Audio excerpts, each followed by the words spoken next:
That must be overwhelming. We call it the noise. Happened to all the men when we landed on this planet. Every thought in our heads on display. If you think about what that might actually be like, it's really horrifying because, you know, your brain is a messy place. He says it in the books, men's minds are messy places, and noise is the living, breathing face of that mess. We're watching noise. Prentisstown is a curious place because it's a study in what life would be like without women in it. There are no females, and the vanity is gone to a degree. So it means that everybody who's able to get some facial hair would have that in either 2 months or 1 month. At least it would not be something they don't look themselves in the mirror every day. That's definitely a base for all the characters. We are all that's left. We have to protect each other. To do that, it's important you learn how to tame things, Todd. Well, I think one of the things that humans handle most poorly is the idea of difference. And because I believe we find it difficult to accept as mere difference. We either see it as something better than us, in which case we need to pull it down, or it's worse than us, and therefore we can step on it or exploit it. It's rare to just be able to embrace that something is different and that's okay. I'm of the firm belief that in a movie that is as much of a leap of faith as this kind of movie is, you know, in terms of its base in science fiction and so on, you really, I think, need the best actors you can have. Action. Tom. Stop! Don't come any closer. Girl. Girl. It's a girl. Girl. Oh my gosh. Where are you from? You're a girl. No noise. You from Earthy? Girl! Dave! Shut up, Todd. Sorry, I'm sorry. And Tom, and obviously, you know, people know him as the friendly neighborhood Spider-Man. And he's done so much, and obviously he's just done Devil All the Time, which is a lot darker and has already shown that side of him. And not only on films, he's also done stage work. And there's always something that comes from stage work in the sense that you have a robustness, you never become fatigued. You can go on and on and on. And he can adapt to new ideas, which you do a lot on theater. And then he has, obviously like any movie star should have, he has the ability to go in and cling, he's there, and the camera sees it.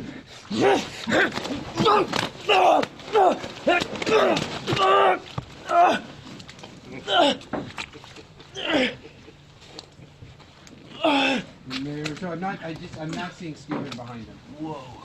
Yeah, you threw him. I smacked my head so hard.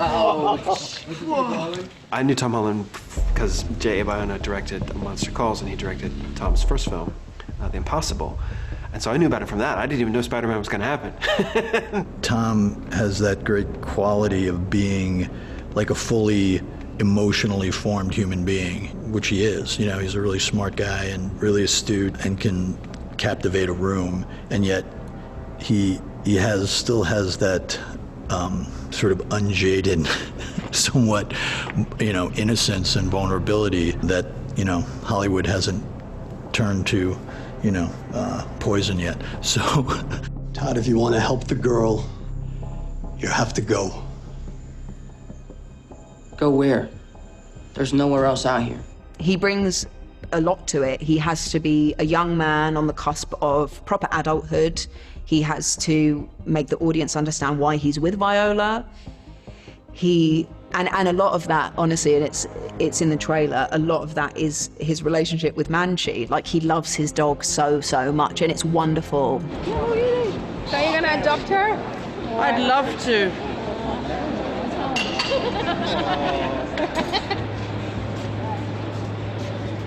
I remember someone saying it on set when we were filming. It's wonderful seeing characters liking something. It makes you like them. You see, this is the film beyond which I think I will lose a certain section of the audience forever. You know, you cannot expect to kill a dog in a movie and go unscathed. And what's mental is, I don't think anything about David makes you think he'd be a good Aaron, except he's a fantastic actor. He's just really scary.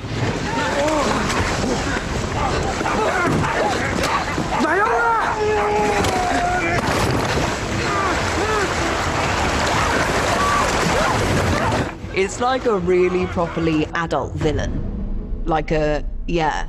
I mean, he's incredible. He's incredible. So that's why it works. But David is like the kindest, most wonderful man. So it's a departure. You hide your noise like a woman. I consider that a compliment. It's not.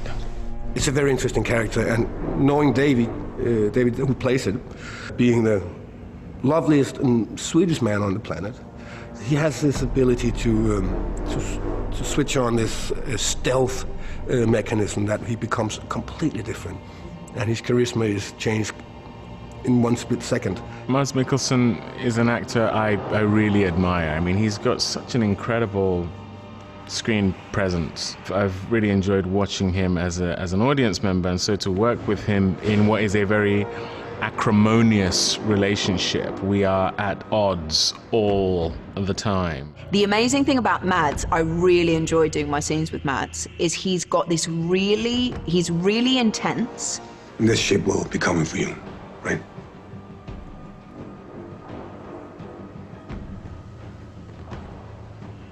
How big is it? It's the largest in our fleet. Holds 4,000 people. And it will be landing where? Why? But he's also got this really kind warmth. So even in the scenes, it was I really enjoyed it, because like you sort of get like sucked into his like real warmness, but then he has this glint, which the mayor needs, which is terrifying. We'll go slowly. We're going to ride into town now. All right? Good. Don't you bite me again. Mads and I hit it off right away. He's an amazing guy, and you know, he's obviously an incredible actor. One of my favorite movies is Casino Royale, and so I was thrilled to get to work with him. I became aware that he was a big singer and a musician, but it kind of like passed over my head.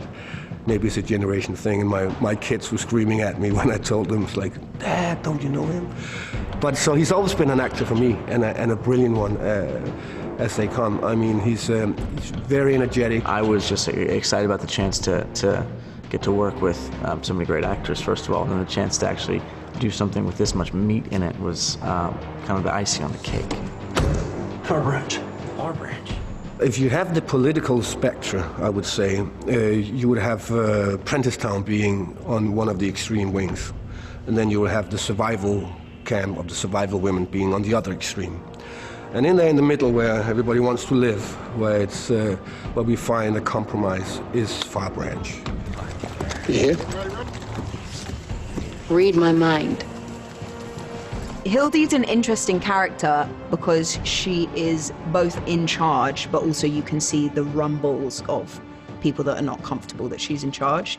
She's kind of the first time we've seen, not softness, because softness is wrong. You know, Hildy isn't soft, but there's warmth. You're welcome to stay with me, but you should know, everyone works here in Far Branch.